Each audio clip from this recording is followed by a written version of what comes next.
It's your boy DJ, aka Big Head City in this bitch, and we're here to talk about Cyberpunk. CD Projekt Red has issued a goddamn apology. Before we get into the video, like, comment, subscribe, turn on that notification bell, and subscribe to my gaming channel. When you do all 5 of these things, you will be gifted a goddamn golden napkin. You can wipe your ass with it. It's not paper thin. Trust me, it works. We seen the launch for Cyberpunk.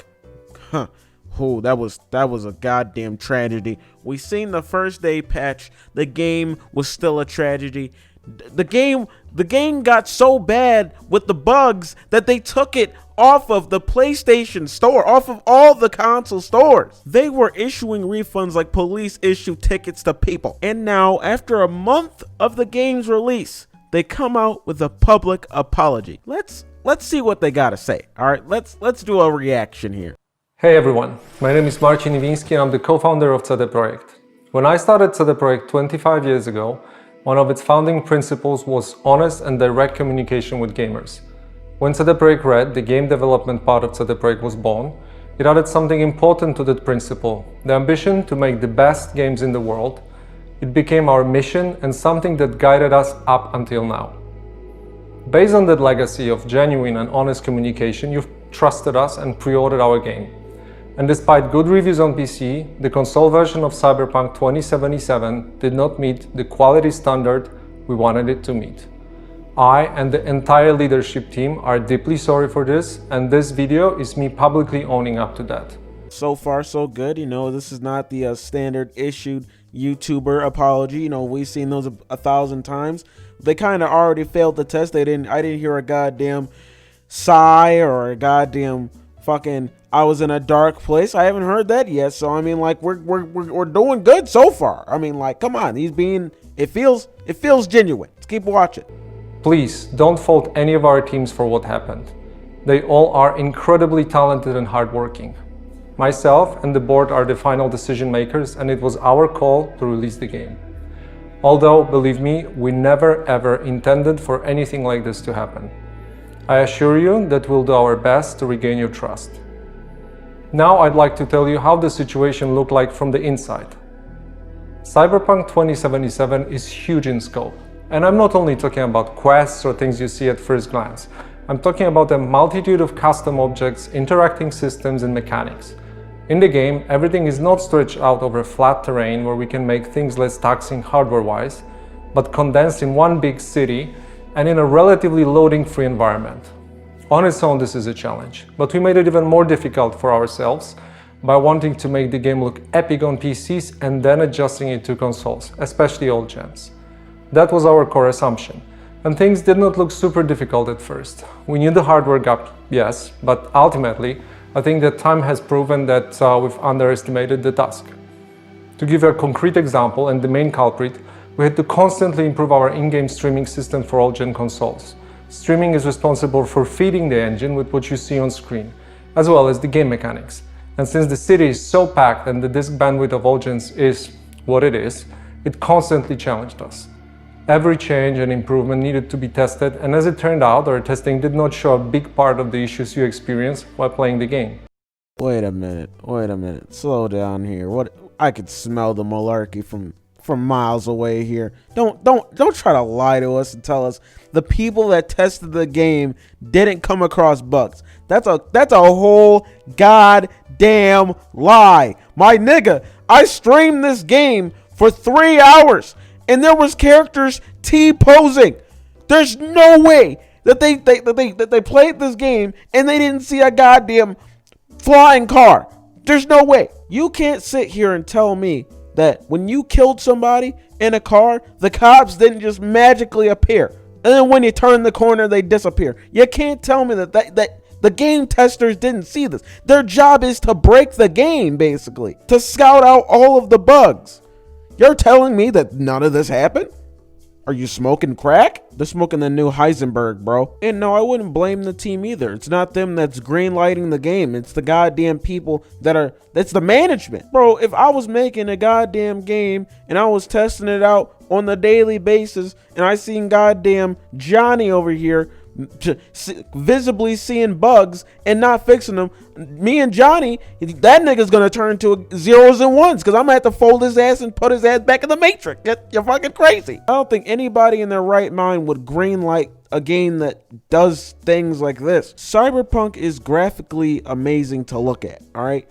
But detail-wise, the game lacks a lot of that detail. Like if you go and shoot a car, there's no goddamn marks in the car. But you go outside in GTA, you shoot a car, the goddamn wheel will fall off. You'll see the dents in the car.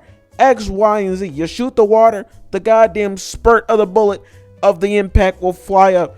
Nigga, in Cyberpunk, the best you're getting is goddamn the water moving. That's it. You're getting the water moving like how it normally does. You can shoot a rocket launcher in the water and that bitch won't move an inch. I don't know, man. That part right there, that rubbed me the wrong way.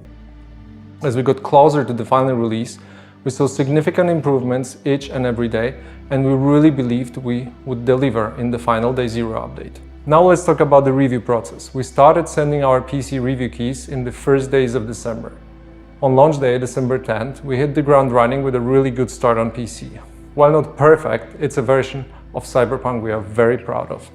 At the same time, we're fighting for quality on all-gen consoles till the very last moment. And every extra day of us working on the Day Zero update brought visible improvement.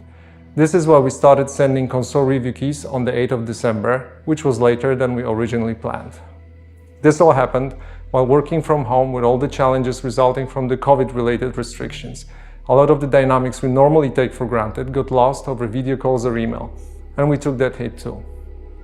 Now I'd like to tell you about our plans for the future and present a path for Cyberpunk 2077 on consoles and PC. We have already released 3 hotfixes improving the game, but that's just the beginning. Our ultimate goal is to fix the bugs and crashes gamers are experiencing across platforms.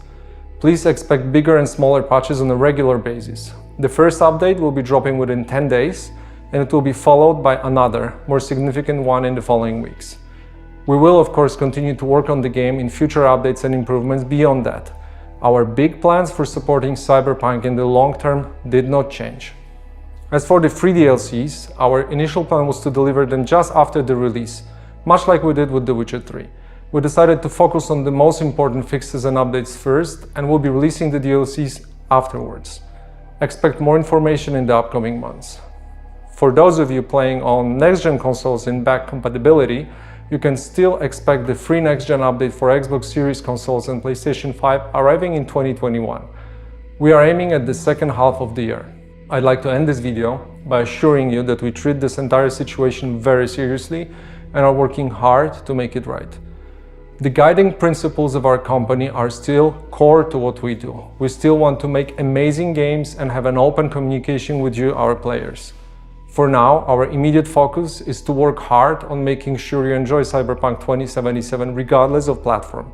Beyond Cyberpunk, we have many plans for the future, which we'll share more about when we're ready. Thank you for taking the time to watch this video.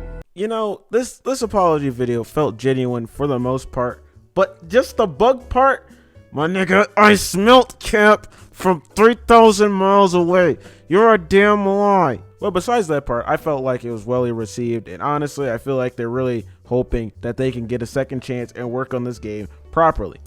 The hype on this game instantly died out the moment we just saw walking people T-posing and seeing the same people walk on the same street driving down the road. You know, it's just, they're trying. I'm going to give them a try. I accept their apology. All right, I like what I'm seeing, and I like the fact they actually publicly apologize for this. Big Head City accepts CD Projekt Red's apology. Now give me free codes, please. Please. Bars? That was bars like that. I didn't even realize that. But seriously, I do accept their apology, and I hope that they work on this game and iron out all the goddamn bugs and make this goddamn game even more of a masterpiece than it already is. I haven't even beaten the game, and I still love it. But that's just my 2 cents on this entire ordeal. I'm gonna end the video here, guys. If you guys like the video, like, comment, subscribe, turn on notification bells, follow my gaming channel, and I hope everybody has a fantastic ass day. And your boy DJ, aka Big Head City, is out this bitch. Have a good day. I like me better when I'm with you.